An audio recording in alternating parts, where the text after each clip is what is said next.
ఈ విధంగా లొట్లను ఖాళీ మట్టలతో అంటు పెట్టుకోవాలి. నంబర్ 1 కాలుతాయి అన్నట్టు. కుమ్మరోళ్ళు కాలబెట్టే దానికంట మంచిగా కాలుతాయి. అయితే మన చుట్టూ పట్టినాయి కదా, ఈ కమ్మలన్నీ ఒకసారి అంటు పెట్టుండే.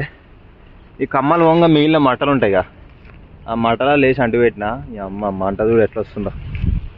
ఇట్లా నిమ్మలంగా మండాలన్నట్టు, బాగా బగ్గుని రావద్దు ఎప్పుడు. ఇప్పుడే అంటు పెట్టుకోరు, ఇంకో 4-5 రోజులు అయితే మళ్ళీ వానలు పడితే పండుదలకు లొట్లు ఇబ్బంది అవుతాయి అన్నట్టు. ఇప్పుడు అంటు పెట్టుకుంటే మనకు టైంకు వేసుకోవచ్చు. ఇక ఈ విధంగా ఇప్పుడు అంటు పెట్టుకున్నాం అనుకో మనకు ఫ్రెష్గా ఉంటాయి. 4-5 రోజులు అయినాక వానలు పడితే మనకు అంటు పెట్టుకోనికి వీలు ఉండదు అన్నట్టు. ఆ విధంగా నేను ముందు ఆలోచనతో ఇప్పుడైతే అంటు పెట్టుకున్నా. మీరు కూడా టైం ఉంటే అంటు పెట్టుకోండి. కొత్త ఏంటో కొత్త వేసుకోవచ్చు. కాలబెట్టిన వేసుకుంటే మర్చిపోయిన అనేది తొందరగా రాదన్నట్టు. మీరు చూసుకోవచ్చు ఏ విధంగా కాలినావు, మొత్తం ఎర్రగా అయిపోయినాయి. ఇట్లా కాలాలి లొట్లు, ఫ్రెష్ అయిపోతాయి మొత్తం ఏం లేకుండా. మళ్ళీ మర్చిపోయాను దరిదాపుల గుడం రాదు. ఎట్లయినా ఇప్పుడు వానలు పడతాయి కాబట్టి జర తొందర వచ్చే అవకాశం ఉంటుంది అన్నట్టు. అట్లా రావద్దంటే ఇట్లా మంచిగా ఎర్రగా కాల్చుకోవాలి లొట్లను.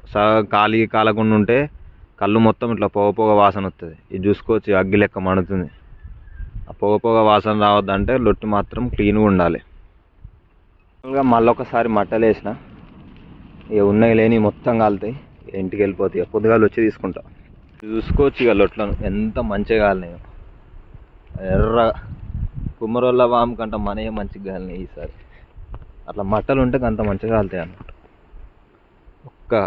మొత్తం బూడిద అయిపోయి కింద చుట్టూ మొత్తం అంతా.